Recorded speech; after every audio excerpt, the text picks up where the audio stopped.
Wali itu tidak pernah mengaku kalau dirinya seorang wali. Mastur atau masyhur sekalipun tetap tidak ngaku. Itu ciri-cirinya. Itu.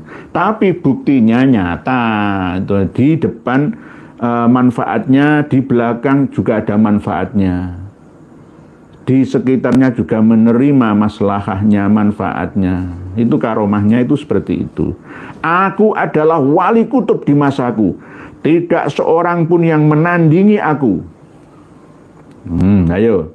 Siapapun yang menandingi aku dalam wali kutub, maka ia akan aku lebur sebagaimana meleburnya garam di dalam air. Ayo we.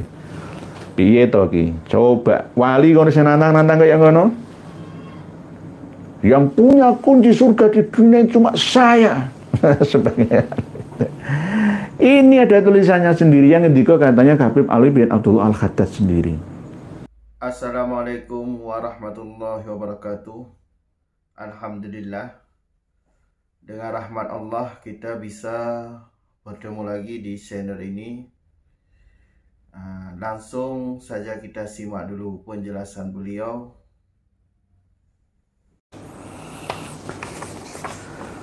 Assalamualaikum warahmatullahi wabarakatuh. Bismillah, alhamdulillah.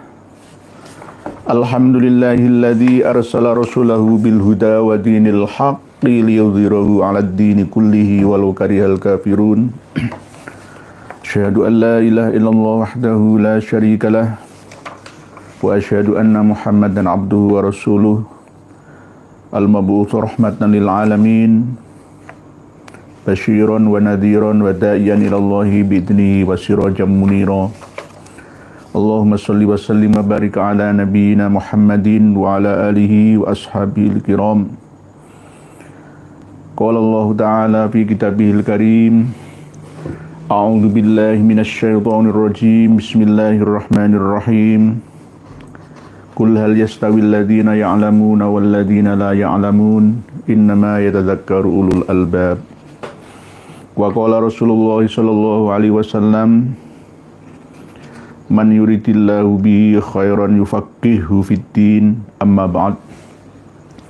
Saudara-saudariku semuanya yang berbahagia, semoga Allah senantiasa memberikan rasa bahagia, damai sentosa, diberikan nikmat, karomat, rahmat, barokat, salamat ila yaumil kiamat. Kita malam hari ini akan bersilaturahmi sekaligus intisyarul ilmi dengan niat bersama untuk thalabul ilmi. Harap dan harapan kita semua menggapai ridho ilahi. Semoga Allah serta memberikan ilmu yang manfaat dan maslahah kepada kita semua, yang mampu meningkatkan kualitas ibadah kita, kualitas dan kuantitas ubudiyah kita kepadanya. Kita makhluk yang selalu salah dan lupa. Oleh sebab itu, watawassaw bil haq watawassaw bis sabr ini tetap diperlukan demi untuk kemaslahatan bersama. Karena sudah menjadi kodrat manusia bahwa manusia itu dikasih oleh Allah sifat pelupa sebagai bentuk dari rahmatnya. Jika kita tidak diberi anugerah sifat lupa, maka berbahaya bagi kehidupan kita. Akan ada duka yang kuadrat, bertumbuk-tumbuk, yang akan menjadi beban berat bagi kehidupan kita di dunia sampai di akhirat. Malam hari ini kita akan membahas tentang buku yang berisi kisah hidup, tutur kata, dan tarekatnya Habib Abdullah bin Alwi Al-Khaddad. Buku ini sudah kami bagikan kepada panjenengan untuk bisa dimutolaah, dibaca, dipelajari bersama, mudah membacanya, memahaminya, karena ada bahasa Arab dan terjemahannya. Ada 180 halamannya. Buku ini berisi tentang bukti bahwa Habaib Ba'alawi itu menyimpang. Jauh tarikatnya, syariatnya, hakikatnya. Dari segi Islam, ihsa, iman dan ihsannya juga ada sedikit masalah. Walaupun secara internal mereka tidak mau mengaku bersalah. Ini akan menjadi bukti yang akan kita sampaikan sebagai peringatan kepada mereka bahwa selama ini atas kekakuan, kekerasan hati mereka harus disudahi saat ini juga. Apalagi masih merekrut saudara-saudari kita, mengambil hati mereka, sedulur-sedulur kita untuk menjadi jamaah pengikutnya, pendukungnya, muhibbinnya. Ini yang kita usahakan secara kontinu atau konsisten, istiqomah, bahwa yang kita sadarkan itu tidak hanya Habaib Ba'alawi saja, tetapi juga mantan atau muhibbin, jamaah santri pengikutnya. Habib Abdullah bin Alwi Al-Haddad ini kan terkenal dengan ratib yang dibaca oleh kawan-kawan kita dari Nahdlatul Ulama. Habib Abdullah bin Alwi Al-Haddad, Ratib Al-Haddad, Wirdul Latif, dan juga seorang pengarang kitab yang terkenal Risalatul Mu'awanah, Naswaihud Diniyah, dan lain-lain itu.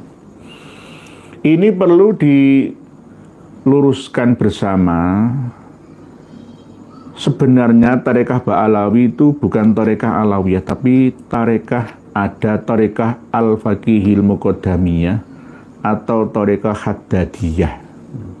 Dan apakah tarekat-tarekat ini termasuk dalam kategori tarekat mutabarat atau tarekoh mutabaroh an-nahdiyah? Kalau menurut standar tarekoh mutabaroh an-nahdiyah nggak masuk.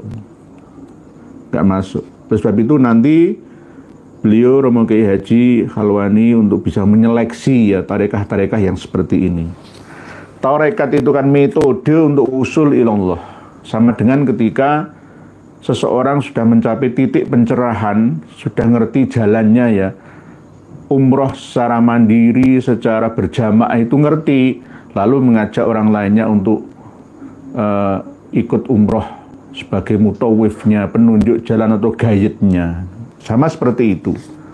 Sama dengan ketika kita sudah pernah ngalami sendiri dengan hakul yakin akan adanya sesuatu atau penelitian atau hasil dari pemikiran kita, maka orang-orang yang mengikuti kita itu sebagai muridnya. Dalam bahasa tarekat kan begitu, dan imamnya sebagai mursyid. Nah ini harus benar-benar dipahami oleh kawan-kawan kita yang tergabung dalam Jatman Jamiyah Thariqah Al-Mu'tabaroh An-Nahdiyah Nahdlatul Ulama. Para pemirsa dan pendengar semua yang berbahagia, di dalam buku ini kita dapat mengetahui dengan mudah, memahami isi dan maksud dari pengarang buku ini, yakni penyusunnya Haji atau Habib Yunus Ali Al-Muhdor. Ini sebenarnya diterbitkan bukunya di Jalan Sasak nomor 85 Surabaya. Surabaya. Ya karena memang ya Ngampel itu kan ya pusatnya Ba'alawi. Ba'alawi dan non Ba'alawi, tapi lebih didominasi oleh Ba'alawi. Ini dapat kita baca melalui kata pengantarnya. Pengantar penerbitnya, bahkan pengantar penyusunnya. Kalau pengantar penerbitnya ini ada cuma 2 halaman ya. 1 lembar ya, 2 halaman 1 lembar. Ini pengantar dari penyusunnya. Bismillahirrahmanirrahim. Kelihatannya penyusun ini tidak ngerti tata cara menulis buku agama atau kitab ya, menyalin kitab, menukil kitab ya, menaskih kitab gitu. Karena langsung Bismillahirrahmanirrahim kayak buku-buku biasa. Ada sebuah hadis yang menyatakan menyebut-nyebut perilaku dan tutur kata orang-orang soleh akan mendatangkan rahmat dari Allah Subhanahu wa Ta'ala. Maka dalam kesempatan ini kami tertarik menyusun kisah hidup dan sejumlah tutur kata Al-Allamah Al-Habib Abdullah bin Alwi Al-Haddad yang dewasa ini masih menyuguhkan sebagian dari potret kaum salafus soleh, salafunas soleh dari keluarga Al-Ba'alawi. Al itu ya keluarga, Ba ya aslinya keluarga Bani Alawi, Ba'alawi, Ali. Jadi bukan Al-Ta'rif itu bukan, tapi Ali Muhammad, Ali Abbas, Ali Hamzah, Ali Muthalib dan seterusnya. Keluarga Al-Ba'alawi yang pernah hidup di masa keemasannya di bumi Hadramaut. Perlu para pemirsa dan pendengar semua pahami juga bahwa haddad itu artinya adalah tajam ya. Setajam pisau, tajam dalam mengasah hati para pecintanya, pengikutnya, muridnya, jamaahnya, muhibinnya. Itu Al-Haddad. Nama Al-Haddad itu aslinya bukan milik Ba'alawi. Al-Haddad itu ada 12 gelar yang ada di Hadrami sana. Banyak yang mendapatkan klan marga Al-Haddad itu. Tidak hanya Ba'alawi saja. Sama seperti Al-Habsyi itu ya. Bahkan sekelas yang mau merusak Ka'bah ya, Abrahah itu pun ya Al-Habsyi juga. Ini Al-Haddad itu artinya adalah setajam pisau, setajam silet untuk bisa mengasah hati-hati yang kurang tajam begitu. Seperti kisah hidup Sayyidina Al-Imam Ahmad bin Isa Al-Muhajir, Sayyidina Al-Faqih Al-Muqaddam, Sayyidina Abdurrahman As-Sagab dan seterusnya. Ini sampai pada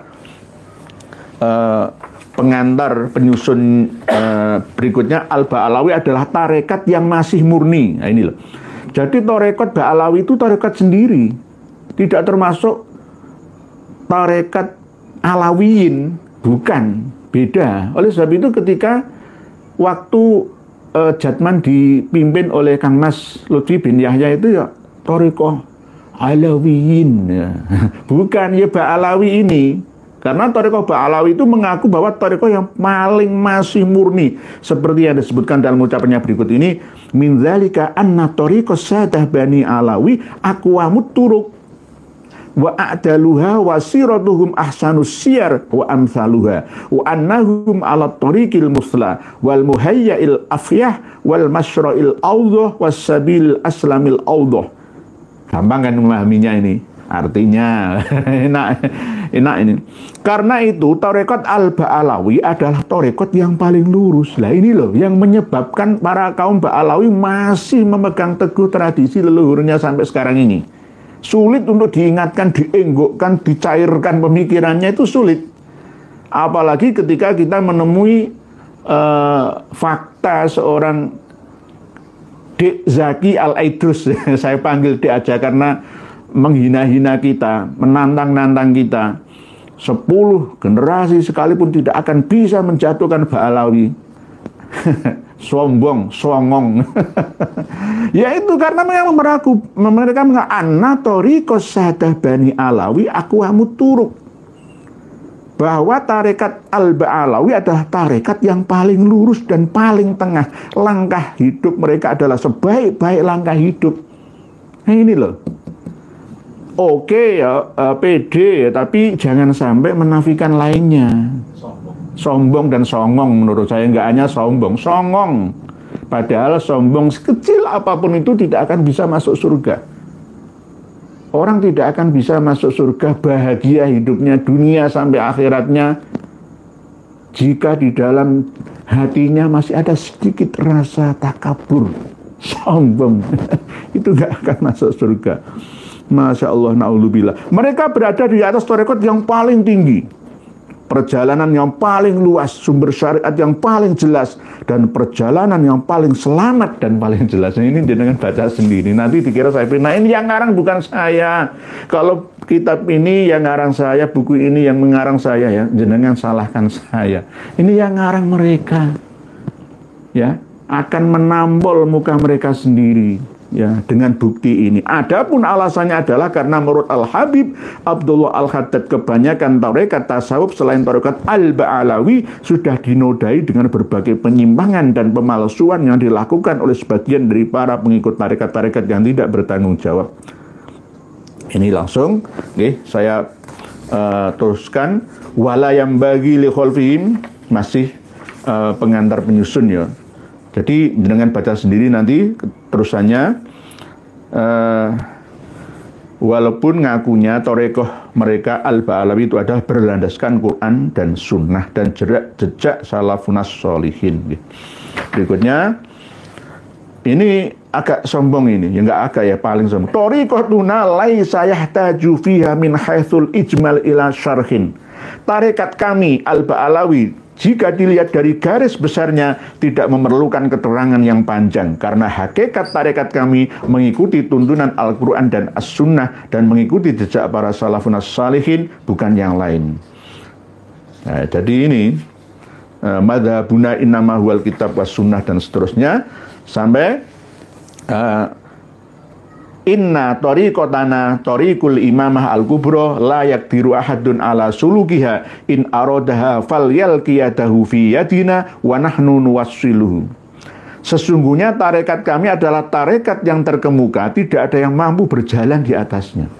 Dari tarekat Qadiriyah, Naksabandiyah, Syadiliyah, Rifaiyah, Salboriyah, ya, apa Asidikiyah atau Wahidiyah atau apapun tarekohnya, itu tetap nggak bisa ngungguli tarekatnya Al-Ba'alawi ini. Tarekat yang terkemuka, tidak ada yang mampu berjalan di atasnya selain kami. Ini, selain kami tidak ada yang bisa dan mampu menjalani tarekat Al-Ba'alawi ini. Jika ada yang mau menjalaninya, jika ada yang kepingin bergabung dalam tarekat Al-Ba'alawi, maka sebaiknya ia berbaiat dengan kami lebih dulu, agar kami dapat mengantarkannya menuju Allah Subhanahu wa Ta'ala. Ini namanya makelar. Makelar dalam agama. Inilah yang membuat Islam itu sulit berkembangnya, sulit maju bersaing dalam peradaban kehidupannya di dunianya, dan bahkan bisa juga sampai ke akhiratnya, karena akan menumpulkan alam pemikirannya, sehingga fungsi daripada ahsani takwimnya manusia itu ditinggalkannya, dilalaikannya, tidak dipedulikannya. Ya ini, falyalqiyadahu fi yadina wa nahnu nuwassiluhu. Jadi inilah tujuan dari penyusun buku ini. Jadi cukup berbahaya doktrinnya. Terus berikutnya kisah hidup Al-Habib Abdullah bin Alwi Al-Haddad, mulai dari kelahirannya jenengan baca sendiri. Jadi beliau sebenarnya lahir pada abad 11 Hijriyah di Desa Sabir, di pinggiran kota Tarim, Hadramaut. Nah, ini jenengan baca-baca sendiri. Nanti saya hanya membaca yang poin-poinnya saja. Semuanya ya penting gitu. Saya sudah mengkhatamkannya, saya sudah memutolaahnya buku ini sampai selesai. Dan ini tentang kedudukan Habib Abdullah bin Alwi Al-Haddad sebagai wali kutub. Para pengamal rotib Al-Haddad Wirdul Latif, para kiai-kiai pondok pesantren yang mengkaji kitab Nashaikhud Diniyah, Risalah Al-Mu'awanah, ini harus memiliki buku ini supaya ngerti, ya, biografi dari wali kutub yang bernama Habib Abdullah bin Alwi Al-Haddad. Halaman 70, jenengan buka paling bawah sendiri. Salah seorang kawan dekat Al-Habib Abdullah berkata, aku pernah mendengar Al-Habib Abdullah berkata, ini namanya memlokoto. Saya kan sudah berkali-kali bilang, Habib Abdullah bin Alwi itu tidak sehebat, seburuk atau sebaik, ya, super yang dibayangkan. Beliau kan buta di umur 4 tahun, ya kan. Orang-orang yang di sekitarnya ini loh yang memanfaatkan kelemahan beliau, membranding lah ya, mengiklankan lah ya. Wong wis buta kok malah diplokotonya, itu bagaimana? Dan teganya sampai berkali-kali teganya itu. Mereka kaum Mbak Alawi itu ngaku anaknya, muridnya, ya, pengikutnya, jamaahnya, muhibinnya, ngarang kitab dewi-dewi, disandarkan kepadanya. Gitu. Ya ini bagaimana itu, bagaimana? Ini loh. Ana sahibu waqti walaysa li fihi munazi wa man naza'ani fihi adzabtuhu dauban. Ad-daubanil mil filma sampai halaman 71. Artinya, aku adalah wali kutub di masaku. Ini loh, wali kutub itu nggak pernah ngaku kalau dirinya wali kutub. Imam Mahdi itu tidak pernah ngaku kalau dirinya Imam Mahdi. Wali itu tidak pernah mengaku kalau dirinya seorang wali. Mastur atau masyhur sekalipun tetap tidak ngaku. Itu ciri-cirinya. Itu. Tapi buktinya nyata. Itu, di depan manfaatnya, di belakang juga ada manfaatnya. Di sekitarnya juga menerima maslahahnya, manfaatnya. Itu karomahnya itu seperti itu. Aku adalah wali kutub di masaku. Tidak seorang pun yang menandingi aku. Ayo. Siapapun yang menandingi aku dalam wali kutub, maka ia akan aku lebur sebagaimana meleburnya garam di dalam air. Ayo we. Piye to ki? Coba wali kono sing nantang-nantang kaya ngono. Yang punya kunci surga di dunia cuma saya. Sebagai ini ada tulisannya sendiri yang ngendika katanya Habib Ali bin Abdullah Al-Haddad sendiri. Nih. Terus berikutnya beliau lagi berkata, nahnu ala bisatin yawaddu aqwamun annahu yutwa wa la yutwa illa bi faqdina minad dunya. Kami berada di atas permadani wali kutub. Wali kutub itu ya sama seperti dalam kitab Futuhat Al-Makkiyah itu kan ya, ada kutub-kutub ya, ada 40 kutub, ada yang ada di bumi bagian timur, bagian selatan, malam-malam kutub ya, kutub penguat pengokoh bumi, katanya seperti itu. Ini kan ya versi sufi-sufi kan ya. Sebenarnya nggak perlu kutub-kutub seperti ini, sudah cukup aslinya ya. Kami berada di atas permadani wali kutub yang diinginkan orang banyak untuk dilipat, padahal permadani itu tidak akan terlipat sebelum kami wafat. Jadi penguasa tunggal, wali kutub tunggal. Selanjutnya, nahnu linnasi kasyamsi. Ini sesuai dengan thumbnail yang kami sertakan tadi siang itu. Nahnu linnasi kasyamsi man fataha babahu asobahu minha biqadri ma fataha. Kami bagi manusia itu bagai matahari. Siapapun yang membuka pintunya, maka ia akan mendapat pancaran sinar matahari sebesar pintu yang terbuka. Jadi ilmunya, karomahnya Habib Abdullah bin Alwi Al-Haddad ini sedemikian hebatnya. Ya hampir seperti Nabi kita ya. Anta syamsun, anta badrun, anta nurun fauqa nuri, anta iksiru wa ghali, anta misbahu suduri. Nah, ini nahnu, kami matahari bagi manusia. Ini terlalu sombong lah. Lah kalau Thariqah Haddadiyah mursyidnya saja seperti ini, lah muridnya seperti apa? Oleh sebab itu beralihlah kawan-kawan kiai santri yang sudah kadung menjalani, mengamalkan, mendawami Rotib Al-Haddad, Wiridul Latif dan lain sebagainya, ya, untuk beralih tawasulnya ke bukan Al-Ba'alawi lagi, tapi ke Imam Ahmad Ar-Rifai. Oke. Terus berikutnya beliau masih berkata lagi, ma nayubitu ashaba Rasulillahi illa ala suhbati walau adroknahu lakunna min asbakihim. Ini terjemahnya masih ada yang kurang ya. Oke. Ini keutamaan kami tidak kurang dari keutamaan sahabat-sahabat Rasulullah. Kalah sahabat Abu Bakar, ya kalah. Sahabat Kanjeng Nabi Sedo itu meninggalkan 110.000 ya sahabat. Ada yang mengatakan 124.000 sahabat. Hanya saja mereka pernah menjadi sahabat beliau Shallallahu Alaihi Wasallam. Andai kata kami menjadi sahabat beliau Shallallahu Alaihi Wasallam, pasti kami termasuk dari golongan mereka. Bukan begitu. Pasti kami termasuk dari golongan mereka. Bukan begitu artinya. Walau adroknahu lakunna min asbakihim. Seandainya kami ini dulu hidup bersama dengan Kanjeng Nabi, maka kami akan menjadi pemimpinnya para sahabat-sahabat yang lain. Gitu loh artinya. Tapi ini kurang. Ini loh, lakunna min asbakihim.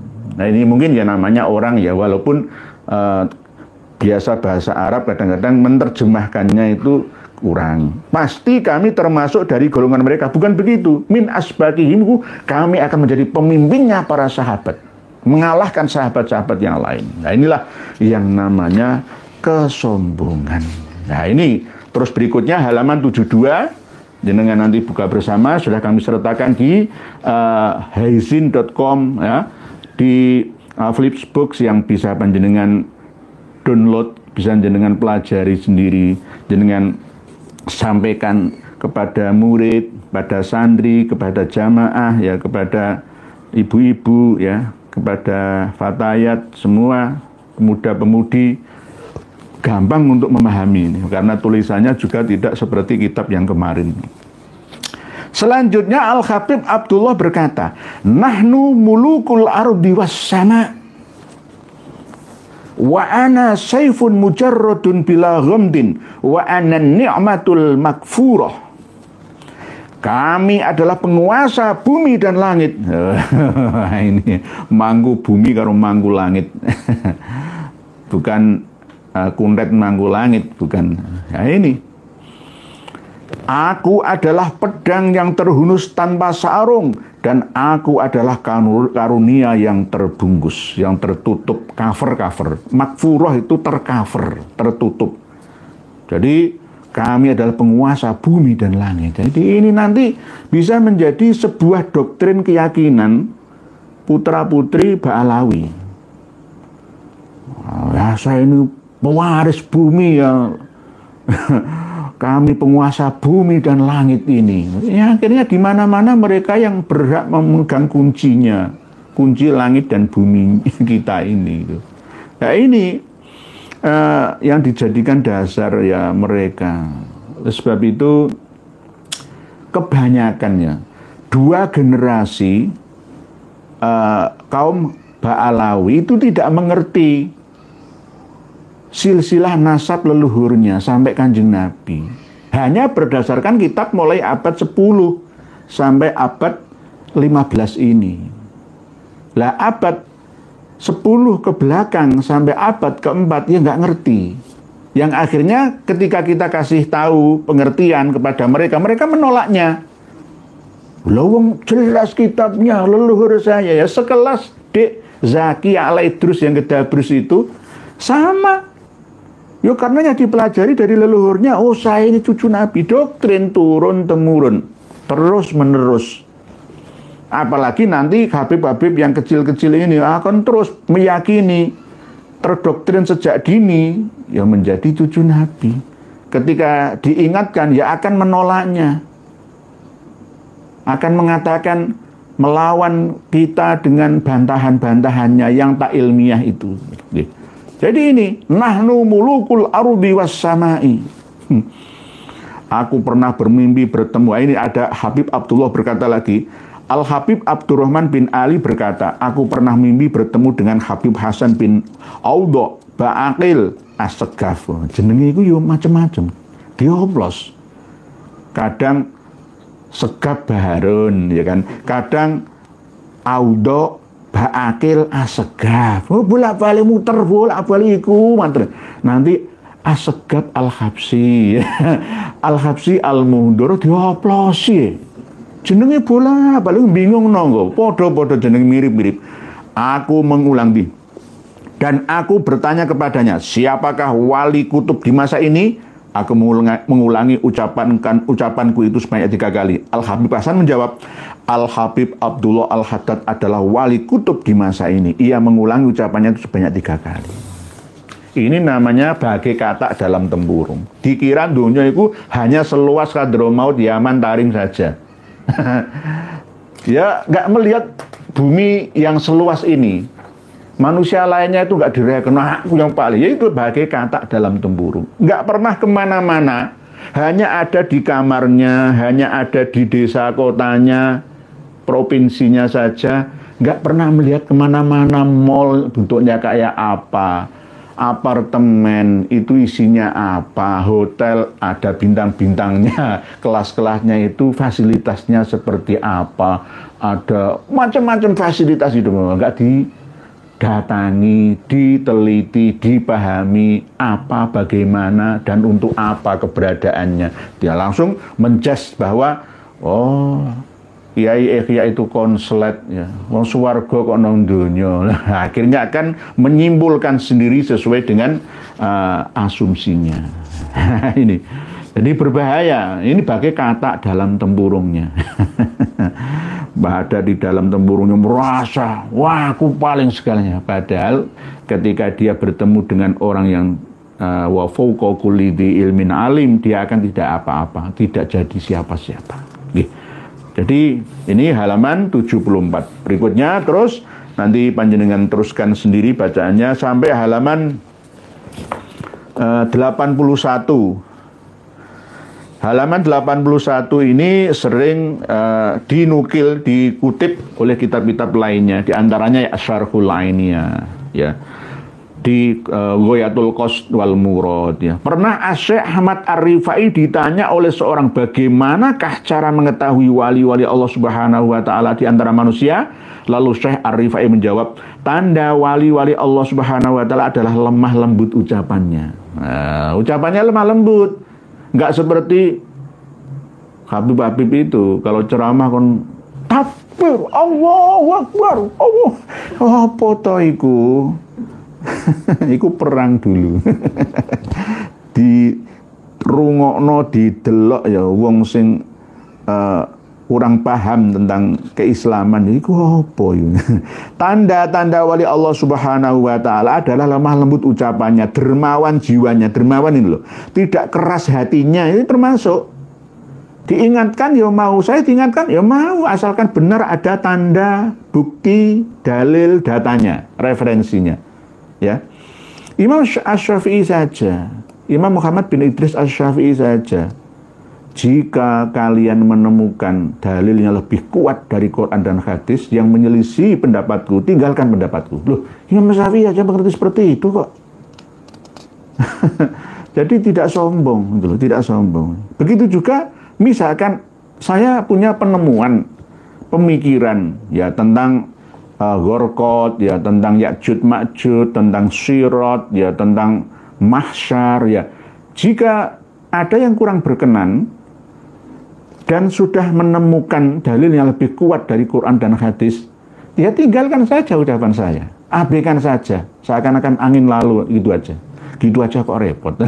Karena enak. Kami ini hanya menantang panjenengan semua untuk mengaktifkan, ya, tidak alam bawah sadar, alam sadarnya, akal sehatnya, albabnya, alam pikirannya, gitu saja. Jadi biar nanti kita bisa menggabungkan antara sains dan agama, dogma dan agama. Begitu dalam agama ada dogma digabungkan dengan sains atau sains.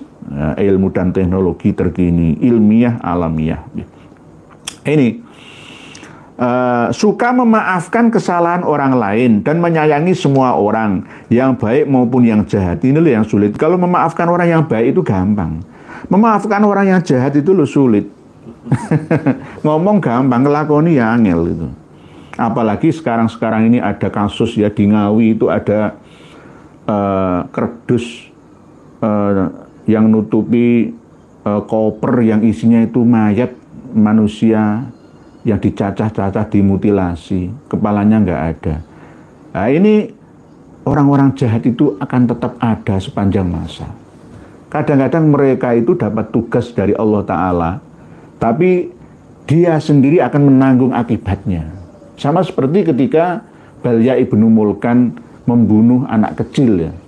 Nabi Musa protes, loh anak kecil nanti dosa apa mbok pateni? Ya menurut syariat kan dosa. Lah Balya ibnu Mulkan ini kan hakikat, beda jalurnya, beda frekuensinya. Akhirnya diterangkan, oh anak kecil ini nanti kalau jadi dewasa akan memaksa kedua orang tuanya untuk kafir. Nah, akhirnya dibunuh. Ini sama seperti wasilah. Allah tidak membunuh secara langsung, tapi melalui tangannya Balya ibnu Mulkan. Sebenarnya kalau kita kembalikan peristiwa yang ada di dunia, kok ada ya Israel yang begitu tega membunuh 48.000 nyawa penduduk Gaza, ya kan? Kok ada ya Florida sampai perbatasan Meksiko sampai sekarang masih belum selesai api kebakarannya. Ada apa ini ya? Nah, ini semua kan wasilah-wasilah. Kun fayakun itu proses alamiah. Jadi kadang-kadang ya Al-Gojo, juru tembak, vonis mati, Nusa Kambangan, itu ya semuanya berisiko. Hidup ini penuh dengan resiko. Penuh dengan resiko. Jadi begitu nih.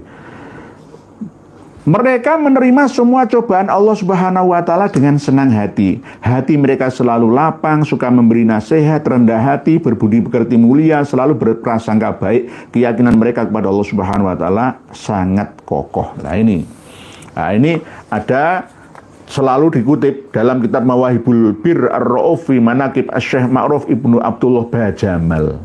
Disebutkan bahwa Al-Faqih Muhammad Ibnu Husain Al-Bajali berkata, aku mimpi bertemu dengan Nabi Muhammad SAW dan aku bertanya, wahai Rasulullah, amal-amal kebajikan apa yang paling utama? Lalu Kanjeng Nabi menjawab, wukufuka, ini hadis ini. Hadis buatan baru ini. Tidak ada di dalam kitab Ashabus Sittah, Kutubus Sittah atau Kutubut Tis'ah, enggak ada.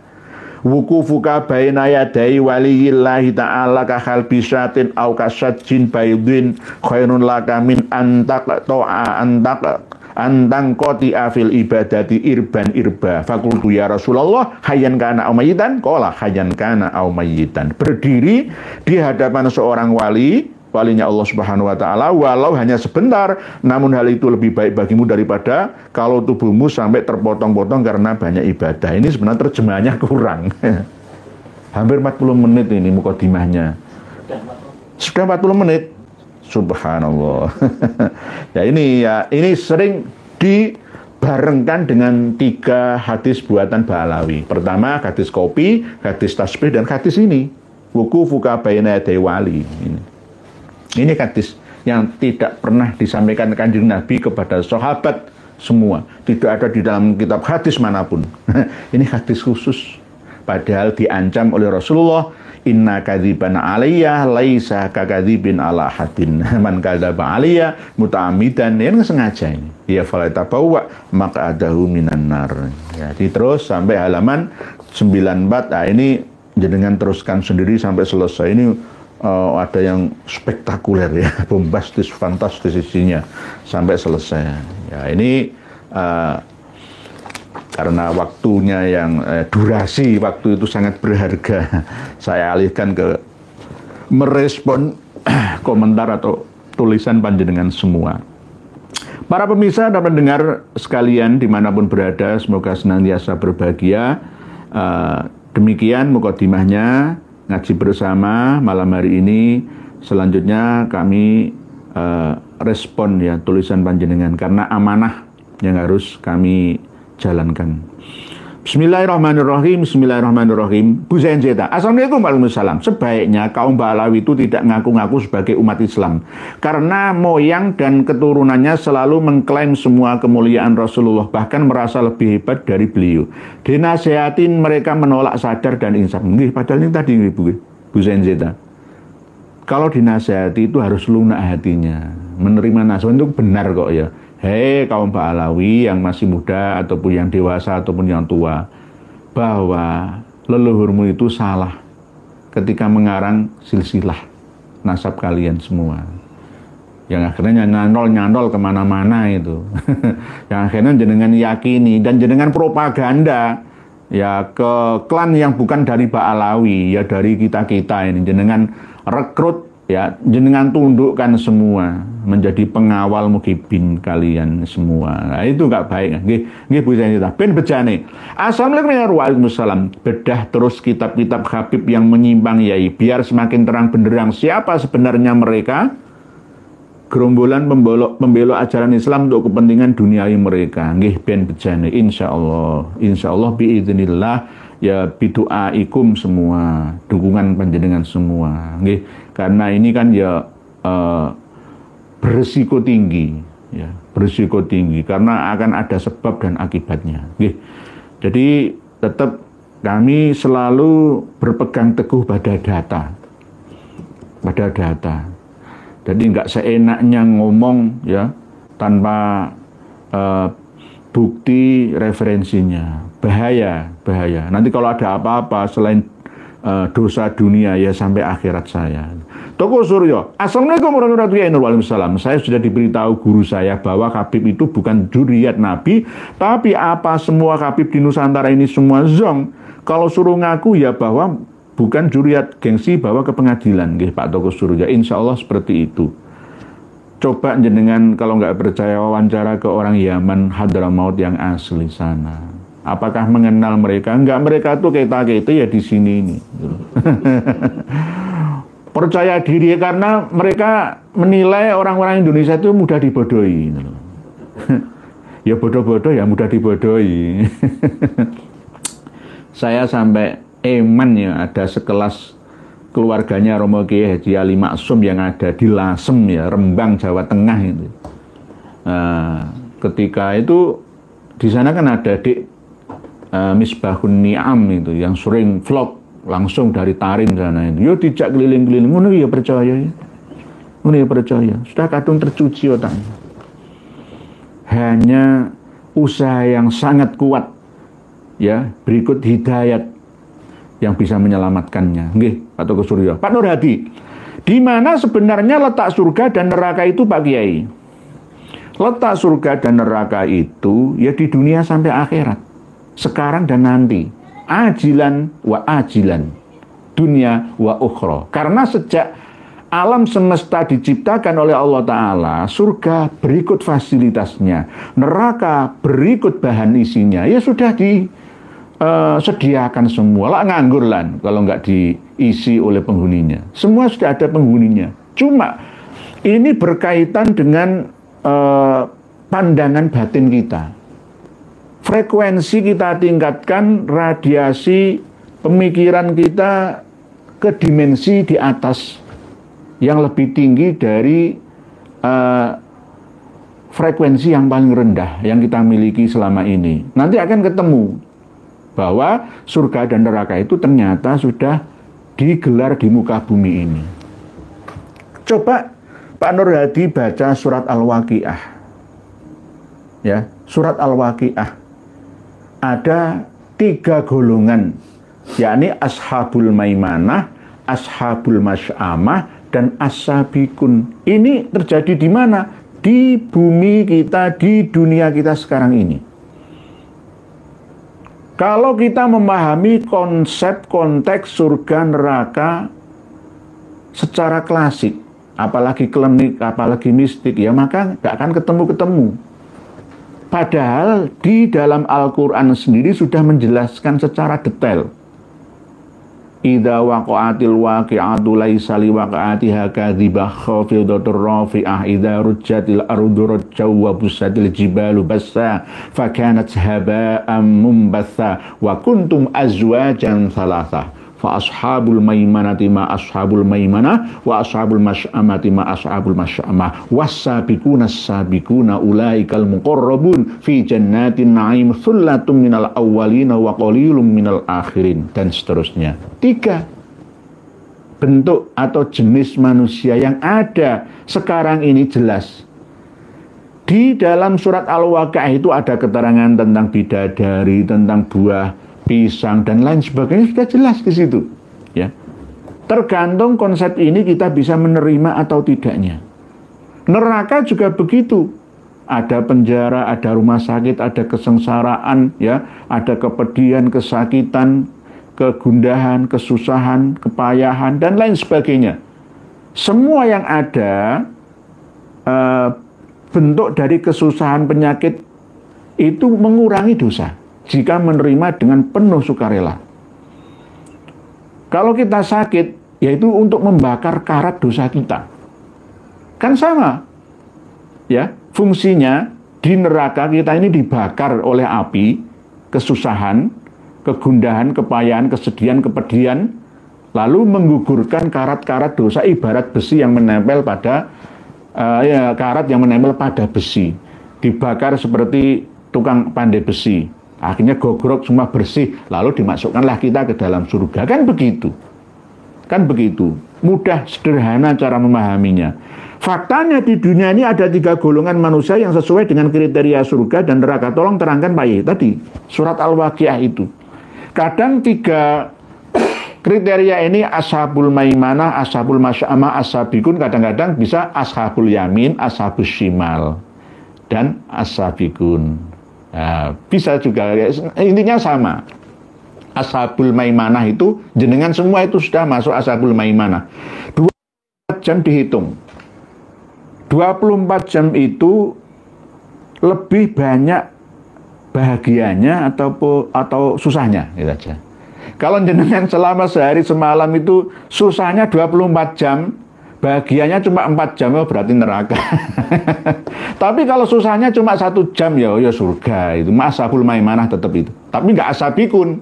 Kalau ashabikun itu susahnya cuma sedikit saja. Seperti kawan-kawan kita yang sudah tidak memiliki beban tanggungan hidup, utang piutang, ya kan?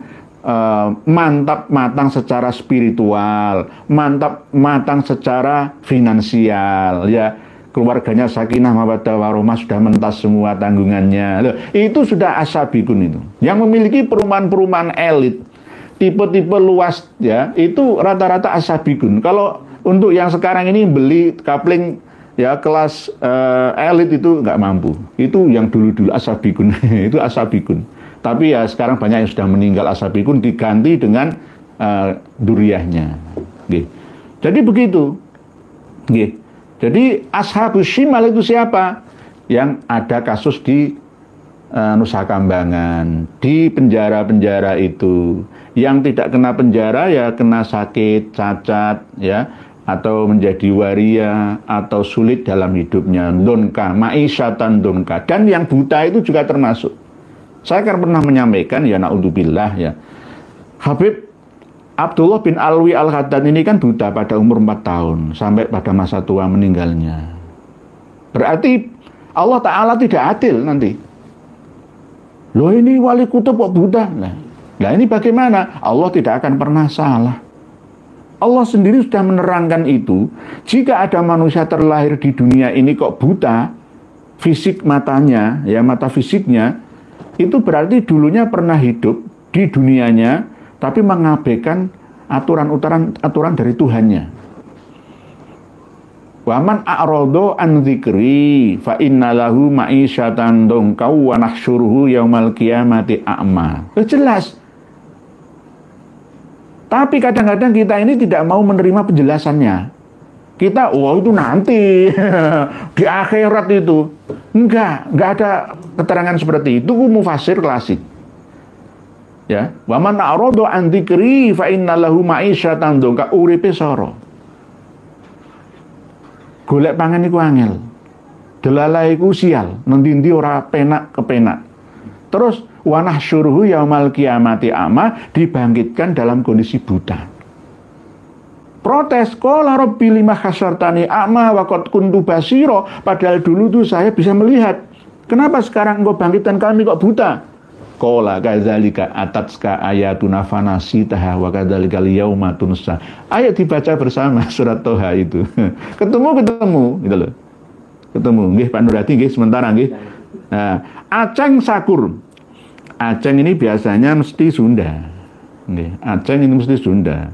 Aceng Fikri yang itu. Aseng sama dengan Asep, ya, itu kan mesti Sunda. Assalamualaikum waalaikumsalam. Semoga Kiai beserta keluarga dan para santrinya ada dalam lindungan Allah Subhanahu wa taala. Mohon izin Kiai, mau tanya alamat guru panjenengan yang di Cipondoh Tangerang. Nah, nanti hubungi nomor HP saya.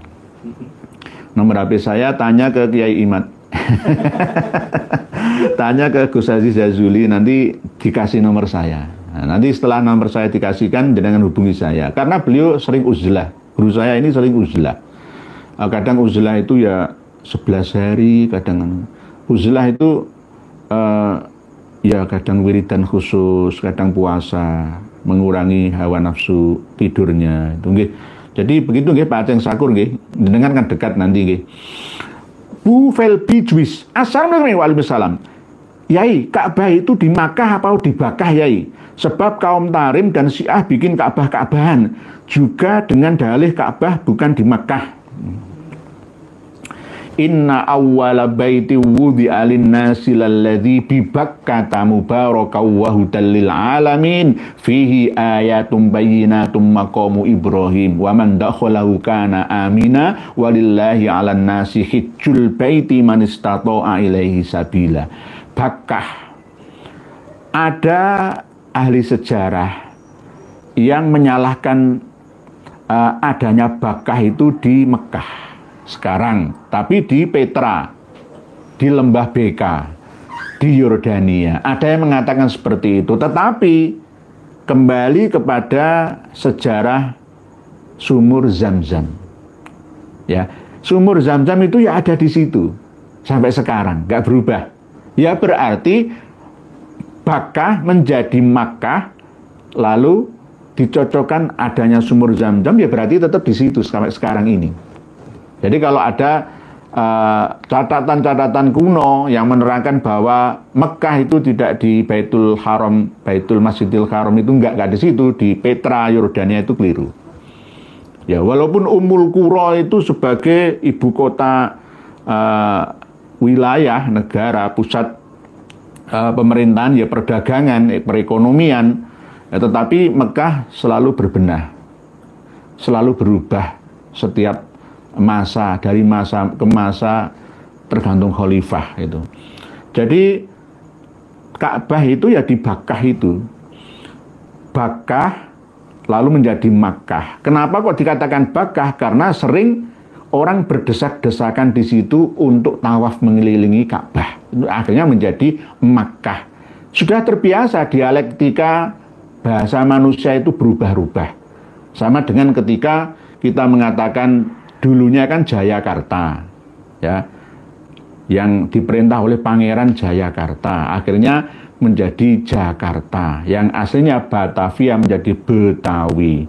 Sama dengan Bandung, ya, aslinya kan Bendung, membendung Kali Citarum, ya, akhirnya menjadi kota Bandung.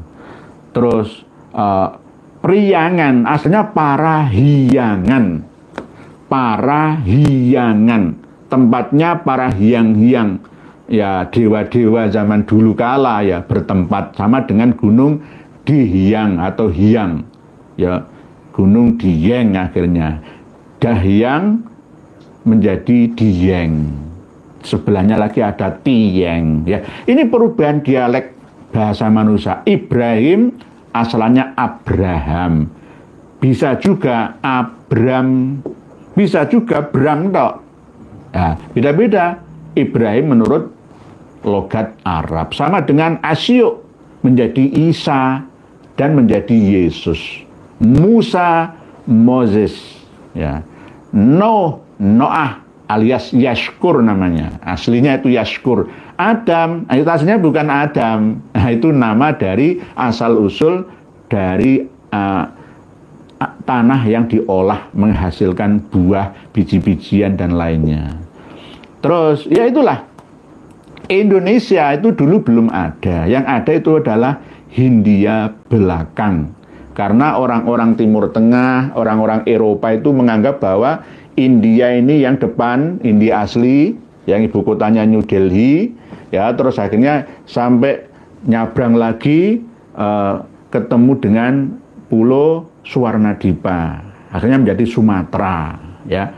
Sumatera, Kalimantan, Jawa itu adalah Hindia Belanda atau Hindia Timur, ya. Kenapa dinamakan Kalimantan? Karena kalinya ada kali Kapuas, Mahakam, banyak emas dan intannya. Akhirnya menjadi Kalimantan. Kali, Kapuas, Mahakam, ya. Kali, ma itu emas, penuh dengan emasnya. Entan itu intan yang ada di Martapura, Banjarbaru sana. Jadi akhirnya menjadi Pulau Kalimantan, padahal aslinya itu Baruna, dewa laut. Ba menjadi Waruna Dwipa menjadi Baruna. Baruna akhirnya menjadi Brunei. Orang Eropa mengatakan Borneo, beda logatnya. Brunei menjadi Borneo. Terus Yavan menjadi Java. Java and Jazz itu kan ada, ya kan. Jadi Bolkis menjadi Bolkiah. Ratu Bilqis itu aslinya ada di Sabah, Malaysia dan Nusantara keseluruhannya. Beda dengan Sulawesi lah ya, karena terpisah oleh laut. Jadi Pulau Nusantara sebelum terpisah antara Warunadipa, Suwarnadipa, Jawa Dwipa itu adalah Sabak yang ada di dalam Al-Quran itu. Peninggalannya ada dari Sabang sampai Merauke berjajar. Oh, Sabah. Wilayah Sabah dan Sarawak Sabah akhirnya ada yang masih tertinggal namanya Bilqis Bolkiah, ya, Raja Hasan, Sultan Hasan Al-Bulkis, Hasan Al-Bulkiah. Oleh sebab itu sampai sekarang yang masih menggunakan kata-kata Sabah itu banyak sekali di Nusantara, ada 60-an lebih, baik kota, ya, wilayah, pulau atau benda, nah, itu tempat, ya. Gitu, gitu. Bu Velpi Juice, jadi bukan di Mekah, enggak. Akhirnya dibuat alasan, ya. Orang Syiah itu kan ya begitu, makam palsu ya enggak apa-apa kok. Nabi Hud itu kan makam palsu, makam Imam Ahmad Al-Muhajir di Husayyisa Sayun Hadramaut Yaman itu ya palsu. Sebenarnya makam yang ada di Karbala menurut Syiah Imam Ibn Asyir itu juga palsu. Kepalanya Imam Husain itu ditanam di Masjid Jami' Bani Umayyah Damaskus Suriah, yang ada menara putihnya itu. Kemarin saya ketika menerangkan tentang turunnya Nabi Isa di menara putih Masjid Damaskus, katanya ini ada hadis yang diriwayatkan oleh Imam At-Tabrani. Saya membantahnya. Karena apa? Masjid itu belum ada pada zaman Rasulullah. Kalau Masjidil Aqsa itu Baitul Muqaddas, ada memang, misalkan ada ayat Subhanalladzi asra bi 'abdihi lailam minal masjidil harami ilal masjidil aqsa, itu tidak langsung nama Masjidil Aqsa, bukan, tapi masjid yang letaknya sangat jauh. Akhirnya menjadi Masjid Al-Aqsa. Aslinya Baitul Muqaddas atau Baitul Maqdis. Lah, kalau Masjid Jami' Bani Umayyah itu pada zaman Rasulullah sampai meninggalnya itu belum ada. Itu pada masa zaman Abdul Malik Bani Umayyah yang membangunnya menjadi masjid, dulunya katedral peninggalan dari Romawi Timur gitu. Jadi begitu. Nah, Kanjeng Nabi kok wis ngerti dhisik ya, karena berarti hadisnya masih majhul riwayah. Enggak sahih, enggak mutawatir kan begitu nggih. Nggih, sementara nggih Bu Velpi Juice nggih. Jadi bukan di Mekah banyak yang dipalsukan. Maka Imam Ali di Najaf itu juga palsu. Mohon maaf nih. Mohon maaf, nanti kita bahas lagi. Berikutnya Pak Ahmad Bakkah. Oh, ini malah tambah Ahmad Bakkah tadi. Jadi Bu Felbi Jus tanya tentang Bakkah, ini namanya Pak Ahmad Bakkah. Salam Yai. Apakah Imam Mahdi juga akan membentuk New World Order juga Kiai? Tatanan dunia baru, iya. Pak Ahmad Bakkah, tapi secara lokal, sesuai dengan kapasitas wilayahnya, sesuai dengan lingkup kekuasaannya, politiknya. Karena dunia ini terdiri dari 200-an lebih negara-negara, beda dengan dulu. Belum ada negara-negara yang lahir ya, dikapling-kapling di mana-mana ada bendera-bendera dan negara-negara itu. Oleh sebab itu, jika Imam Mahdi ini versi Indonesia, ya akan menata kehidupan yang tertata, ya penuh dengan keadilan, kebijaksanaannya diterapkan benar-benar ya di Indonesia nantinya. Nggak sampai Malaysia. Malaysia ada sendiri, Brunei ada sendiri. Imam Mahdi versi Brunei ya Sultan Hasan Al-Bolkiah itu. Lah kalau Malaysia kan masih belum tertata. Lah Indonesia ini bagaimana? Lawang pegawai negeri sipil kita aja ada laporan dari kawan-kawan saya dikirimi video dari PNS Kabupaten Kuningan ya, pesta-pesta uang menyakiti hati rakyatnya. Pelayan. PNS itu pelayan. Presiden itu pelayan. Pembantu, pelayan khodimul ummah. Ya sama dengan Ustadz Kiai podo, ulama itu jangan sombong.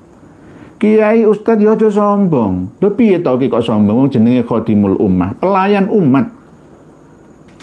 Lah kalau pejabat ya khodimur rakyah, pelayan rakyat.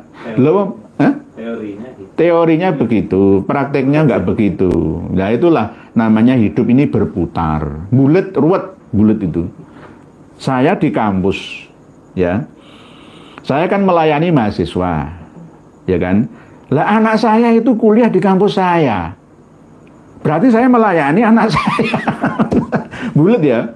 Terus mana yang paling tinggi kedudukannya? Ya bulet akhirnya. Ya itulah manusia, kadang di bawah, kadang di atas. Seperti roda berputar. Begitu Pak Ahmad Bakkah. Apakah New World Order akan menata dunia baru? Nggih. Mujadid, menata tapi sesuai dengan wilayahnya Pak Ahmad Bakkah, tidak seluruh dunia. Kalau seluruh dunia nanti ya ada lagi, tapi banyak yang terkoneksi. Misalkan ada satu negara yang benar-benar adil dan bijaksana, ya bisa melawan hegemoni Amerika, hegemoni Cina, terus akhirnya membuat satu keadilan, kerukunan antar umat manusia di dunia. Tidak ada perang dunia ketiga, tidak ada bom-boman lagi ya. Itu teorinya. Prakteknya perang itu masih tetap ada. Kenapa di dalam Al-Quran itu masih ada ayat tentang auma malakat aimanukum? Kenapa? Ya karena peperangan itu teorinya dihapus dari muka bumi ini. Tapi di dalam hadis ada keterangan-keterangan lainnya bahwa perbudakan itu sudah tidak dibenarkan. Jadi tidak boleh orang dengan kekuasaan uangnya nggak menikah dengan wanita, membeli seenaknya seperti budak saja, nggak bisa. Jangan mengartikan Al-Quran sesuai dengan nafsunya. Oleh sebab itu Al-Quran itu harus dimaknai sesuai dengan pemahaman terkini ya, terkini. Karena nanti berhubungan dengan peraturan dunia terkini. Di dunia ini tidak ada perbudakan, tidak diperbolehkan untuk membudak ya manusia satu sama lainnya. Nggih, itu dilarang oleh PBB. Muharrar, Assalamualaikum Pak Yai Muharrar. Saya bingung Pak Yai. Kiai saya masih menganjurkan mengamalkan rotib al-haddad dengan alasan urusan nasab dengan sanad itu berbeda. Apa saya ganti saja tawasulnya? Pencerahnya Pak Yai, nggih monggo. Ganti saja tawasulnya. Rotib lain kan sudah dapat gitu.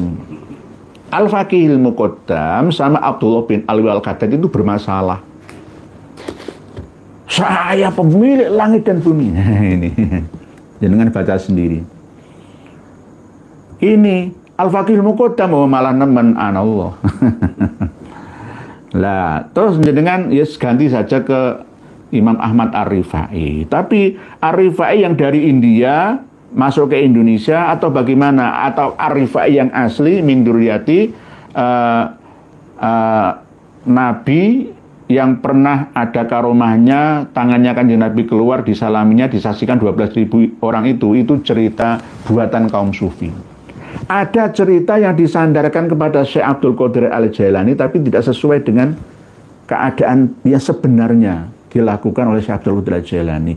Ada cerita karomahnya disandarkan kepada Imam Ahmad Ar-Rifai tapi tidak sesuai dengan apa yang dilakukan oleh Imam Ahmad Ar-Rifai. Itulah kesukaan dari kaum sufi-sufi, menambah-nambahi sendiri. Oleh sebab itu, Pak Yai Muharrar misalkan panjenengan masih tetap mengamalkan Rotib Al-Haddad, ya dirubah saja rute tawasulnya, langsung ke Imam Ar-Rifai saja. Kalau jenengan butuh data, ada kitab Al-Masawi, ya itu ada keterangan tentang fadilah dari Rotib Ar-Rifai. Nanti kami kirimkan. Insya Allah nanti akan kami bahas juga dalam satu tema. Jadi begitu. Saya bingung Pak Kiai. Kiai saya masih menganjurkan mengamalkan Rotib Al-Haddad. Ganti maca Quran lah wis, maca sholawat. Nah inilah yang namanya kecanduan. Saya dulu itu wajib setiap sehari semalam wirid membaca Hasbunallah wa ni'mal wakil 450 kali itu minimal. Bahkan setiap ba'da sholat itu 450 kali Hasbunallah wa ni'mal wakil. Walaupun begitu dulu saya niati membaca Quran, satu huruf 10 kali kebaikan. Loh, saya akhirnya kecanduan, akhirnya nggak kober kerja, ya akhirnya ya saya tinggalkan, mau nggak ada tuntunan kewajibannya, akhirnya saya baca sak kolo-kolo, pas malam Jumat, pas ada penting, baca Quran kan ya sak kolo-kolo nggak apa-apa, kan gitu. Hasbunallah wa ni'mal wakil, hasbunallah wa ni'mal wakil. Dalam kitab Sirrul Jalil, saya itu sampai ijazah 7 kali. Itu. Jadi toreko saya itu banyak ya. Syadiliyah, ya Qadiriyah, ya Naksabandiyah, macam-macam dari saya. Jadi begitu, Jadi jangan bingung. Al yakin la yuzalu bisyak. Innamal amalu binniyat. Alihkan ke situ bahwa al umur bil maqasid, kembalikan ini nggak ada perintah wajibnya. Masalah biat itu bisa dirubah karena biat itu biat yang cari yang lebih maslahah gitu. Jadi sanadnya dengan enggokkan ke Imam Ar-Rifai saja. Nanti kami kirimkan khusus kitab As-Sairul Masai, ya, ada Ibu Ar-Rifadilah. Assalamualaikum warahmatullahi wabarakatuh. Kalau boleh dibilang Mbak Alawi itu merupakan sekte tersendiri, bukan bagian dari umat Islam karena mereka mengkultuskan moyangnya.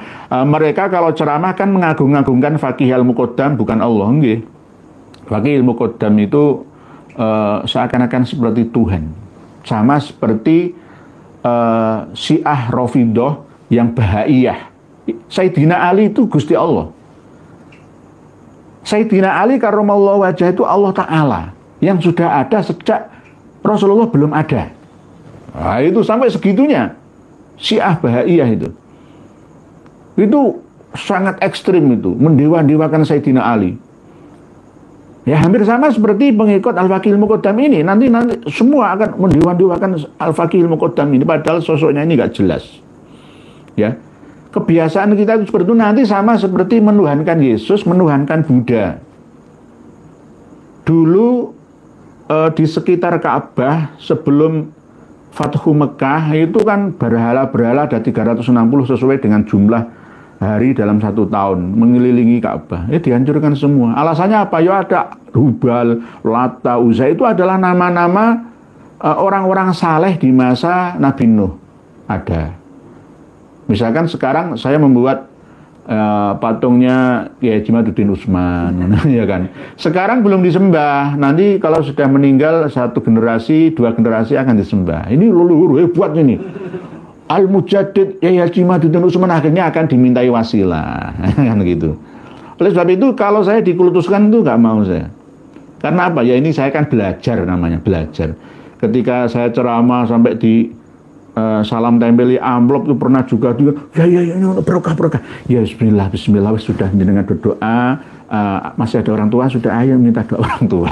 Ya gitu. Ya karena apa? Nanti dikultuskan. Padahal Rasulullah sudah diperintah oleh Allah, kul innama ana basyarum mithlukum, itu Rasulullah apalagi kita. Kan gitu. Nggih. Jadi Al-Faqihul Muqaddam ini bermasalah, nggih. Nggih, Bu Arfi Fadilah. Ini nggih, diagung-agungkan ya, sama seperti nanti Sayyidina Ali itu. Sebenarnya malaikat Jibril itu salah memberi wahyu. Harusnya kepada Sayyidina Ali karramallahu wajhah. Sampai segitunya. Syiah gulat namanya itu. Ya Baiyah gulat ya. Syiah yang hulu ya, sama dengan judul thumbnail video ini. Pak Lukmanul Hakim. Assalamualaikum warahmatullahi wabarakatuh. Waalaikumsalam. Tangerang, Banten menyimak. Sehat selalu Kiai Nur Yahya. Terus tebarkan pencerahan dan doktrin yang menyatakan siap Pak Lukmanul Hakim atas doa dan pangestu panjenengan. Wonderland Indonesia. Assalamualaikum Kiai Nur. Waalaikumsalam. Saya kok yakin Mbah Akhyar sebagai Rois Am PBNU belum pernah baca kitab-kitab Halu Ba'alawi yang Kiai Nur baca dalam live semalam. Jangankan baca, sekedar tahu saja belum pernah. Makanya masih taklid buta ke Ba'alawi. Nggih leres Pak atau Bu Wonderland Indonesia. Husnudzon, nomor 1 husnudzon. Jadi misalkan begini nggih, Ibu Wonderland Indonesia kan Wonderland Indonesia. Ini jenengan ya, punya anak ya. Ada tamu mau membunuh anak jenengan. Jenengan ya husnudzon, gak apa-apa, silahkan bunuh anak saya, sama seperti itu. Karena senjata benteng pertama itu husnudzon itu. Terus nggak mau membaca lagi, males belajar lagi. Ini penyakit ulama kita.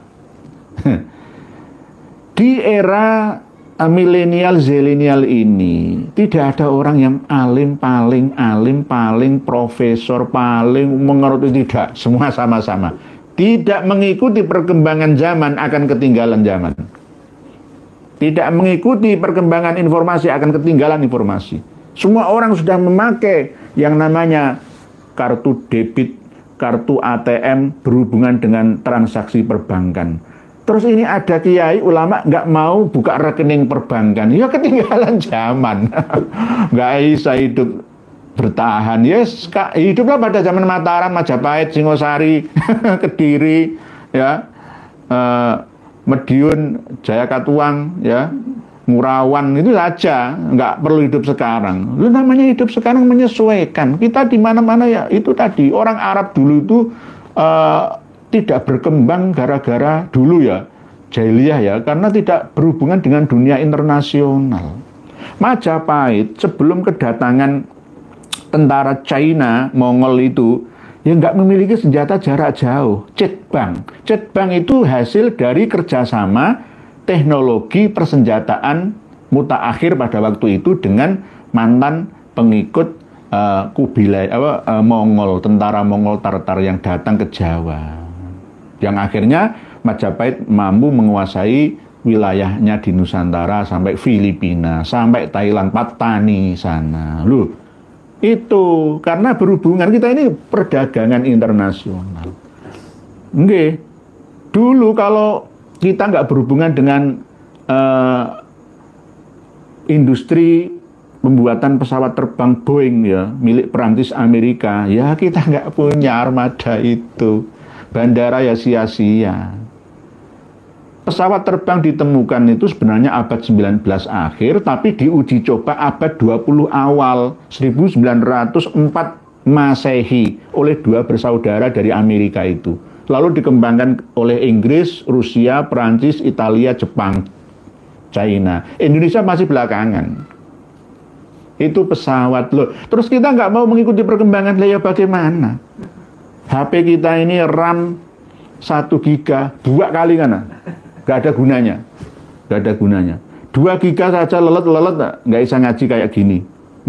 Jadi begitu, Bu Wonderland Indonesia. Rais Am PBNU kita, tidak hanya beliaunya, semua. 90%. 90% males belajar lagi. Zona aman, nyaman, wis dihormati wong, aku lapok ngaji maneh. Lapok ngaji mengikuti Kiai Nur Ihya ora ana gunane. Ya, wah aku dihormati wong, wis terhormat, untuk apa ngaji lagi. Ini penyakit kita. Ibarat dagang ilmu itu ora kulaan mek ngedol barang tok, yo bangkrut sesuwe. bangkrut. Mas Anom, Yai, saya masih bingung kok Nabi Adam dilahirkan itu dasarnya dari mana? Mohon dijelaskan sekali lagi. Masih ngambang dan kabur pemahaman saya. Berarti selama ini pemahaman umat Islam bagaimana? Kemarin kan saya bacakan ayat 59 surat Ali Imran. Ini hanya untuk mukaddimahnya saja. Kita mulai lagi dari pengantar mukaddimah, yakni minha khalaqnakum wa fiha nu'idukum wa minha nukhrijukum tarotan ukhra. Walaqad khalaqnal insana min solsolim min hama'im masnun. Manusia itu diciptakan dari turab, ya, dari tanah, ya, dari tanah yang kering lalu diproses menjadi ada biomolekuler di dalam kandungannya, lalu memecah, ya, menjadi tumbuh-tumbuhan, lalu dimakan oleh hewan-hewan, oleh manusia yang ada pada waktu itu, lalu berproses, kun proses, fayakun, lalu terwujud. Nanti akan kami bahas khusus, Mas Anom, tentang bahwa Nabi Adam itu bukan manusia pertama. Versi kitab Samawi, Taurat, Zabur, Injil, Al-Quran memang min nafsi wahidah. Nabi Adam itu manusia pertama, tapi manusia, nabi dan rasul pertama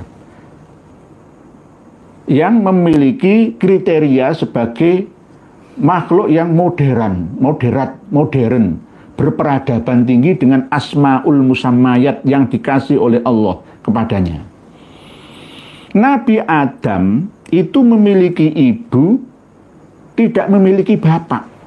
Sama dengan Nabi Isa memiliki ibu, tidak memiliki bapak. Ali Imran ayat 59. Inna mathala Isa indallahi kamathali Adama khalaqahu min turabin tsumma qala lahu kun fayakun. Nabi Adam dengan Siti Hawa itu anak kembar dari ibu yang sama. Genetika anak kembar itu terus turun-temurun sampai anaknya Nabi Adam, kecuali satu Nabi Sits alaihi salam. Sepeninggal Habil dibunuh oleh Qabil, maka digantikanlah anak laki-laki yang wajahnya mirip seperti Nabi Adam alaihi salam, yaitu Nabi Sis. Orang Jawa mengatakan Sang Hyang Ismoyo. Nabi Sits. Yang lainnya itu kembar-kembar. Pertama kan Qabil, Iklima, Habil, Labuda, dan terus sampai 40 laki dan perempuan dari 20 kelahiran. Kecuali Nabi Sits ini cuma satu. Oleh sebab itu ketika ada cerita tentang Nabi Adam ketika tidur, sebelumnya kesepian, tidur, diambillah tulang rusuk sebelah kirinya, lalu diciptakanlah Siti Hawa sebagai pendampingnya. Itu kan kiasan, tidak kata sebenarnya, karena dulu belum bisa mentelaah lebih lanjut tentang anak kembar, genetika anak kembar itu seperti apa. Jadi buktinya anaknya Nabi Adam itu kembar laki, perempuan. Ya, karena memang Nabi Adam sama Siti Hawa itu anak kembar dari rahim satu ibu yang sama. Ummu Abil Bashar, yakni ibunya Nabi Adam. Hampir sama seperti Inna mathala Isa. Nabi Isa itu juga begitu. Memiliki ibu tapi tidak memiliki bapak. Apakah bisa seorang anak manusia wanita membuai dirinya? Ya bisa. Ada hewan juga, wedhus itu nek ngeset iso hamil kok. Cacing itu tanpa menikah, kawin itu bisa memiliki keturunan, bisa juga. Ya, bahkan cerita kemarin-kemarin itu kan ya ada sih. Orang nggak pernah hamil tiba-tiba melahirkan, ya ada. Ada mindah janin itu ya, di Blitar, di Kediri ya. Banyak itu kasus-kasus seperti itu. Kadang-kadang itu hamil itu cuma 1 malam ya. Tiba-tiba ya lahir itu. Kok bisa gitu ceritanya gitu. Nah, itu saja menjadi bukti bahwa manusia itu bisa juga wanita tanpa suami memiliki anak itu bisa. Lah, kenapa kok saya mengatakan seperti ini? Karena Nabi Adam sampai sekarang itu belum ada 10.000 tahun. Baru sekitar antara 7.000 tahun. Nabi Adam yang versi kitab suci samawi lah ya. Lah, manusia ini sudah ada sejak lama. 50.000 tahun yang lalu peradaban yang ada di Nusantara ini sudah maju. Di dunia mana sudah banyak manusia. 200.000 tahun yang lalu sudah ada manusia. Kalau memang untuk memberi pemahaman kepada orang awam yang tidak percaya sebelum Nabi Adam ada manusia purba itu saja. Itu saja enak, manusia purba itu saja. Nabi Adam itu sudah peradaban besi. Manusia pertama kali itu batu, perunggu, lalu besi. Nabi Adam sudah mengenal besi, sudah mengenal peternakan dan pertanian. Qabil itu beternak, Habil itu bertani, ya kan? Berarti sudah berkomunikasi dengan manusia lainnya di muka bumi ini. Istrinya Qabil itu justru berasal dari manusia ras lain. Nah, itu. Jadi menikah dengan selain dari Bani Adam. Lawang kita hidup pada masa 1950-an saja, antara jin dengan manusia kita ini bisa berinteraksi kok. Jin itu bisa dilihat dan dipegang. Fisiknya bisa. Apalagi dulu belum ada listrik, belum ada HP. Nggih. Jadi Mas Anom begitu sementara nggih. Jadi ngambang kabur pemahaman saya, berarti selama ini pemahaman masalah bagaimana? Tidak salah. Saya tidak menyalahkan pemahaman umat Islam, cuma harus diupdate pemahamannya. Sama seperti dulu ketika seluruh umat manusia sedunia memahami bahwa pusat tata surya itu bumi, bukan matahari. Dan bumi ini tidak bulat, tapi datar. Galileo Galilei kan dikecam oleh gereja, semua mazhabnya disalahkan. Tapi setelah itu kan mayoritas mengikuti mazhab Galileo Galilei. Ya, sama seperti ini. Dulu nuklir belum ditemukan. Uji coba pertama kali Hiroshima Nagasaki. Mau nggak percaya nuklir? Ya gimana wong sudah ditemukan. Kalau dipikir-pikir ya, pesawat yang berapa ton bisa naik ke atas Mambang, kapal mabur loh. Kok bisa? Ya, karena sudah ditemukan. Sudah nggak goib lagi. Kalau dulu goib, sekarang nggak goib. Sama dengan ini. Nabi Adam itu memiliki ibu, tidak memiliki bapak. Sama seperti Nabi Isa memiliki ibu, tidak memiliki bapak. Lah pemahaman dulu bagaimana? Ya harus diupdate ke pemahaman terkini. Sama dengan ketika kita memahami Nabi Isa nyabrang Laut Merah. Salah, enggak. Nabi Musa membawa kaum Bani Israel dari Mesir menuju ke tanah perjanjian itu bukan nyebrang Laut Merah, tapi nyebrangi terusan Suez. Terusan Suez itu ada yang lebar, ada yang cuma 150 meter. Pada waktu kondisi Laut Mediterania, Laut Merah dalam kondisi surut. Karena Nabi Musa itu pernah belajar, pernah lari kok. Pernah membunuh orang Mesir, lalu lari ke Madian kan. Akhirnya angon sapi itu ya, menggembala itu. Beliau mempelajari waktu. Oh, pas purnama ini wayai pasang ini. Nah, akhirnya nyabrangnya pas waktu surut. Pas nyabrang selesai di samping timur ya, terusan Suez yang panjangnya itu 193 km panjangnya. Tapi lebarnya bermacam-macam. Ada yang 500 meter lebarnya, ada yang 100 sampai 200 meter gitu. Nah, pas itu Fir'aun mengejar pas waktu pasang gitu loh. Jadi Nabi Musa itu pinter. Nah, ini namanya ya tetap ada proses idrib bi asokal bahr, ada prosesnya, tetapi dengan petunjuk-petunjuk. Tongkat ini perintah Gusti Allah, pukulkan. Lalu ada angin dari arah utara, Laut Tengah Mediterania, angin akhirnya mengirimkan air itu, akhirnya air bah itu di terusan Suez. Ya, di bumi ini ada dua terusan, Panama dan Suez. Di Turki juga ada. Tapi yang terkenal Panama sama Suez itu. Jadi sama seperti ini, ilmiah yang berbicara. Sama dengan ketika HP kita ngaji seperti ini kan goib. Tapi sudah nyata sekarang, ya berarti nggak goib lagi. Nggak goib lagi. Saya juga manusia, ini ada fisiknya. Ya, dilihat dari Jakarta, dari Amerika bisa. Nggih, begitu nggih. Mas Hanom. Kapal siar. Assalamualaikum warahmatullahi wabarakatuh. Semoga diberikan kesehatan dan keselamatan oleh Allah SWT. Matur suwun. Nggih, nembang Jawa seperti dulu, suaranya merdu, Yai, sedikit saja dong. Ini namanya permintaan ini nggih. Ya. Nembang apa, Sinom? Pepujanku Nuswantara, bumi kalahiran mami, sun sesuwun mring pangeran, ing siang pantara ratri, dan seterusnya. Ciptaannya Mbah Sunan Muria. Nggih, begitu di kapal siar sementara nih. Channel Ngaji Vision. Assalamualaikum warahmatullahi wabarakatuh. Surga dan neraka juga ada di dunia. Buktinya kalau kita susah udah kayak di neraka. Sebaliknya kalau kita senang kayak berada di surga. Terima kasih, semoga jenengan dan kawan-kawan sehat dan banyak rezekinya. Nggih, matur suwun Pak channel Ngaji Vision. Wa in minkum illa wariduha kana ala rabbika hatmam maqdiyya. Setiap kita ini pasti akan pernah masuk neraka. Memasukinya berarti setiap umat manusia itu akan pernah mengalami kesusahan walaupun tidak lama. Persentasenya itu tadi didengar hitung sendiri. Kalau sehari semalam 24 jam, kita bahagia 20 jam, itu berarti sudah masuk surga. Ashabul maimanah. Tapi kalau sebaliknya, ya ashabul masy'amah. Ashabul yamin dan ashabul shimal. Ya enak.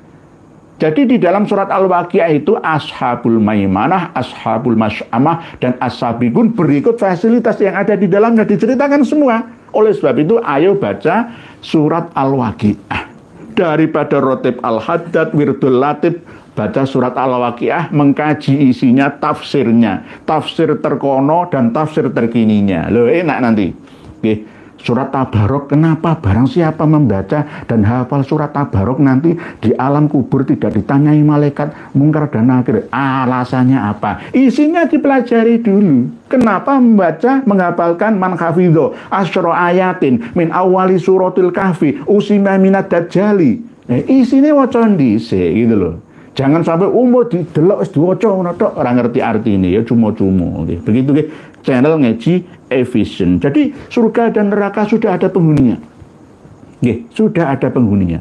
Susah duka itu untuk melebur dosa. Sama seperti ketika kita dibakar di neraka jahanam, ya melebur dosa kita. Karat yang menempel pada besi tubuh kita. Nah, itu. Nggih, channel Ngaji Vision. Terus berikutnya yang mana ini? Wonderland Indonesia yang bawah nggih. Pak Revangga, assalamualaikum. Dek ngosai nggih, monggo Pak Revangga. Ben bejane. Assalamualaikum ya Nur. Mugi bin Kabaib tinggal pengasuh pondok yang terikat pernikahan dengan Kabaib dan alumni yang masih punya ikatan kekerabatan. Tolong sadarkan Yai biar tidak menyesatkan umat lagi. Nggih, siap ben bejane. Kami masih merancang strategi ya. Jadi ini nggak boleh ngawur. Kalau ngawur ini bahaya. Karena apa? Beliau-beliaunya itu banyak pengikutnya.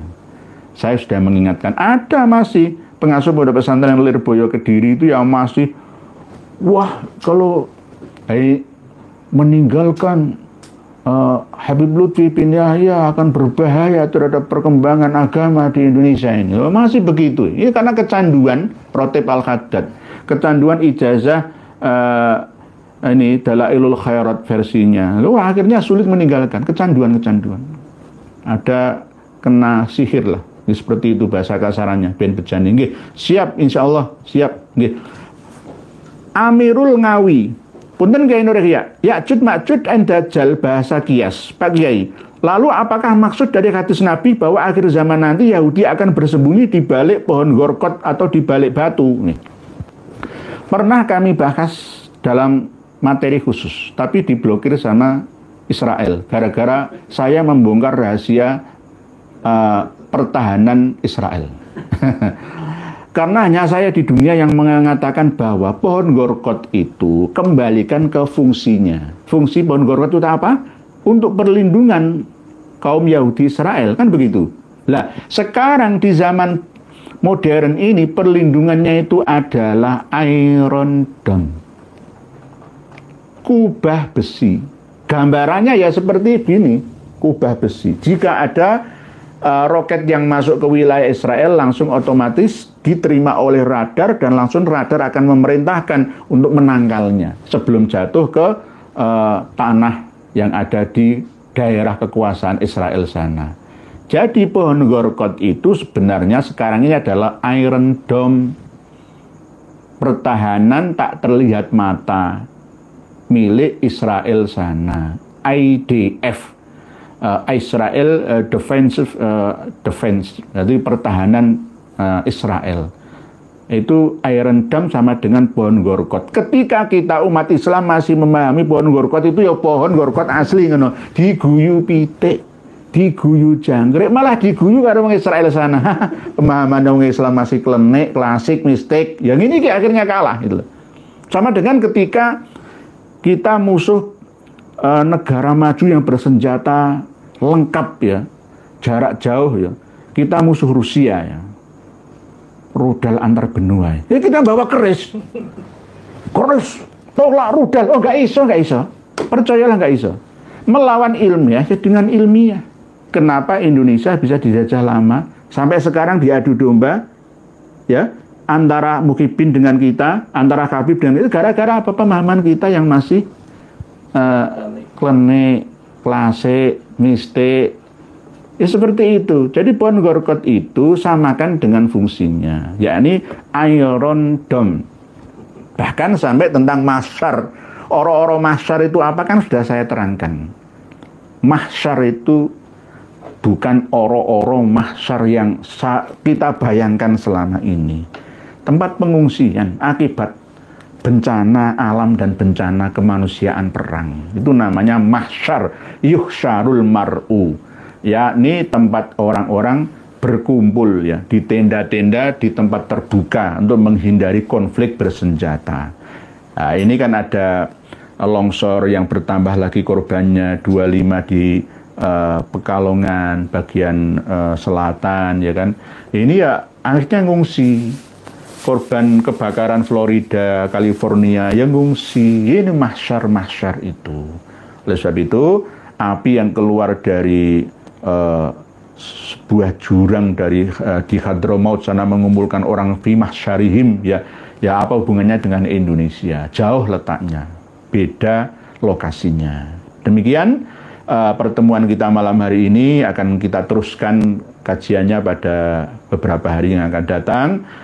Bedah buku dan mengenal tarekat Habib Abdullah bin Alwi Al-Haddad sudah kami sampaikan di haizin.com yang bisa panjenengan akses bersama, bahwa sebenarnya kesombongan ya dari Habib Abdullah bin Alwi Al-Haddad ini tidak layak menjadi mursyid Thariqah Haddadiyah, tidak termasuk kategori Thariqah Al-Mu'tabarah An-Nahdiyah. Kalau thariqahnya kita bukan thariqah Ba'alawi, tapi thariqah Qadiriyah, Naqsabandiyah, Sanusiyah, Saltoriyah, dan seterusnya. Demikian apa yang kami sampaikan ini, semoga sedikit tapi banyak manfaatnya, sebentar lama masalahnya. Bila ada yang kurang berkenan, keterangan saya dikembangkan sendiri. Kita tetap teruskan kembali ngaji versi terupdate terkini. Karena keterangan-keterangan yang kami sampaikan ini tidak sama seperti keterangan yang selama ini disampaikan oleh para kiai. Ya, jadi saya mengakui itu. Toh kalau ada yang menutup diri, menolaknya, apa itu? Berarti bukan ulul albab panjenengan. Karena kul hal yastawil ladzina ya'lamuna wal ladzina la ya'lamun innama yatadzakkaru ulul albab. Ya, sering saya sampaikan dalam mukadimah nggih. Katakan wahai Muhammad, tidak sama antara orang yang berilmu dan orang yang tidak berilmu. Sesungguhnya yang bisa menerima peringatan itu hanya orang-orang yang mau berpikir, yang akalnya sempurna. Demikian yang dapat kami sampaikan. Wallahu a'lamu bis-shawab wal afu minkum. Wassalamualaikum warahmatullahi wabarakatuh.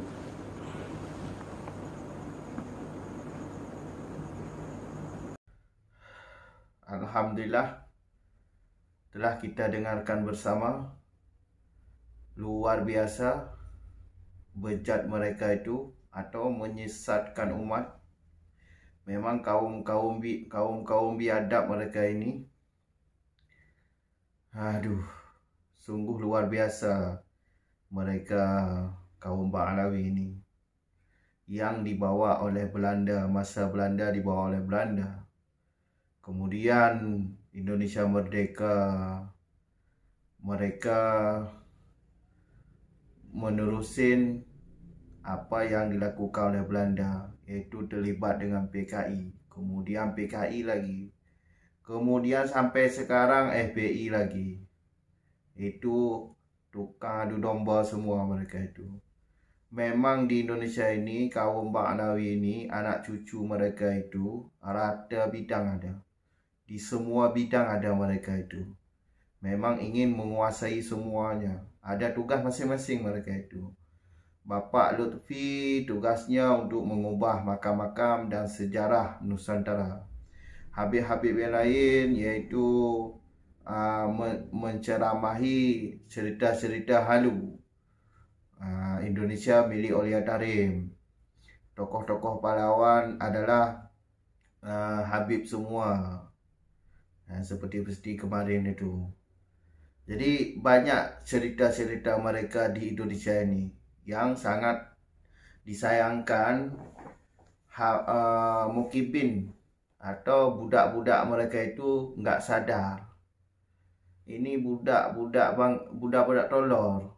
Ya jelas mesti dibilang tolol, karena nggak tahu agama. Akhirnya mereka itu takut dengan kualat. Kalau nggak memuliakan habaib, ia takut nanti masuk neraka. Jadi nggak dapat syafaat. Emang syafaat milik datuk mereka itu. Nggak dapat syafaat. Syafaat itu dari Nabi. Nggak ada urusannya dengan mereka itu. Guru-guru kita guru-guru kita, kiai-kiai kita yang pribumi itu ada juga pendapat yang dapat memberi syafaat untuk kita di akhirat nanti. Itu tersebut di dalam kitab tasawuf juga. Jadi jangan sampai dibuat tolol oleh mereka habaib itu. Ini yang lebih parah lagi, ini orang-orang belajar dari nol dari guru-guru yang bukan habaib, tapi sekarang mereka itu malah mencaci guru mereka, lebih memuliakan habaib. Siapa habaib itu? Pernahkah kalian mengaji sama mereka itu? Sehingga kalian guru sendiri, kalian jelek-jelekin, kalian kata-katain.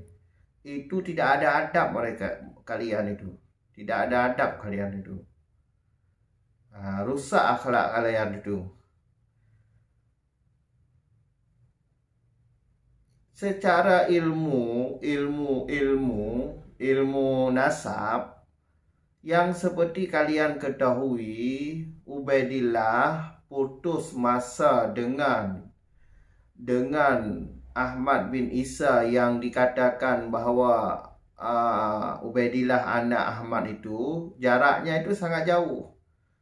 550 menurut Kiai Iman. Menurut KRT Nur Ihya 650. Bahkan bisa lebih. Jadi jarak ini sangat jauh. Nggak mungkin berarti. Kitab-kitab yang dahulu itu tidak ada nama Ubaidillah. Sedangkan adanya itu ya setelah jarak 550 tahun atau 650 tahun baru ada nama Ubaidillah. Ini sangat tidak masuk akal. Sangat tidak masuk akal. Sangat jelas ini disantolkan. Kemudian mereka itu terus-menerus secara mutawatir dari abad 9 akhir sampai sekarang, dari abad 9 akhir sampai abad 21 ini terus-menerus menulis kitab. Jadi mutawatir, istifadah, sudah masyhur.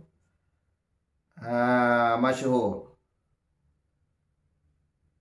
Makanya kalau kita itu bisa juga seperti habaib.